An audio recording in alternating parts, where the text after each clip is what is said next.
Self-improvement is basically the worst designed game ever made. This is off to a great start. In a game, you always know where you stand. But then of course, real life is a lot more complex than that. You can do everything right, and still you can go to bed on Sunday night and think, what did I actually do this week that kind of moved the needle? Don't ask me dumb questions, man. I'm 18 now and I'm not a self-improvement guru by any stretch of the imagination. Self-improvement YouTube and self-improvement content tells you have to be doing everything at 100 miles per hour to feel like you're being productive. What if we're just playing this game of life without a proper system? Let's start with the classic game that 99% of us must have played, and that's Monopoly. Imagine playing Monopoly, yeah? Sure. But no one is keeping score. So basically, you're just moving these little pieces around the board. And eventually, you'd end up quitting, no matter how much patience or discipline you have. Because it feels pointless. That's exactly how I was doing self-improvement. I was doing random bits here and there, posting a video and then disappearing again. And then when I finally decided to come back, I was feeling annoyed at myself that I didn't stay consistent for the last few months. You see people doing a madness online and you think you're so far behind. Someone's in the gym, someone's making more money. This next guy is telling you he changed his life in just 30 days. Shut up, bitch! But sometimes you are moving. You just can't see the bigger picture. So my tip is, kind of make a scoreboard for yourself. Just pick 5 habits that you can track daily and see if you're making that progress. Workouts done, how many hours you slept. Hopefully you're starting to get the picture here. When you start tracking them and you start seeing that visible progress, your brain is actually like, yo, I feel good about myself now. If you don't know how much Monopoly money you have, you're never gonna know if you're winning the game or not. The next game that was on my list, it's Fortnite. You don't load into a game, land in the most sweatiest area of the map, then miss all your shots and panic build a wall in the wrong direction or something, and then act shocked when you get killed Ball by damage, sweat dumbass. and are back in the lobby in about 30 seconds. You have to learn the basics first. Find a little weapon, get some shield, push camp for a bit if you need to. But in real life, we want to land at what was back then tilted towers. We want the body, the money, the respect, all of it now. Being at the start is not very main character, but that's where everyone starts. Now this is a classic Minecraft. You can sit there imagining the greatest castle that you could ever build. Secret rooms unlocked by redstone, an underground base with an automatic chest sorter. You can tell I was a bit of a Minecraft nerd back in the day.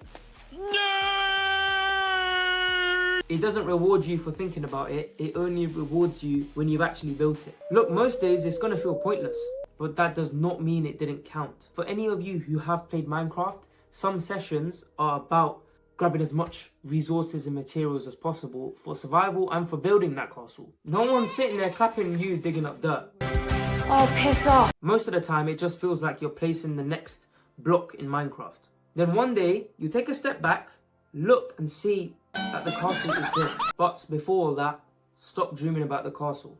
Just place the next block. Next game is still a big game to this day, and it's EAFC or FIFA. Because let's be honest, most of us still call it FIFA to this day. For anyone who has played FIFA, you don't start your ultimate team with a full 90 rated squad. You start with some random players you never heard of, absolutely terrible chemistry, and a striker who turns like a fridge. You have to play your matches, complete objectives, gain experience, get your coins and upgrade slowly but surely. And real life works exactly the same way. We've all been there before, come on. You've been to the gym once, did a little ab routine and you check the mirror like, yo, where's the abs, where's the abs? You see absolutely no difference. Your brain just tells you, oh, let's just give up, this isn't working. So I guess just make a little XP bar up in your head. Workout is 50 XP, cardio is 30 XP. A healthy meal is 20 XP. Sometimes you just need a way to tell yourself that the effort actually counted. Get your experience first and all the upgrades can wait till later. Let's go to a classic that we all play with the family and friends. Who told you? Jenga starts off solid. You pull one block, still fine.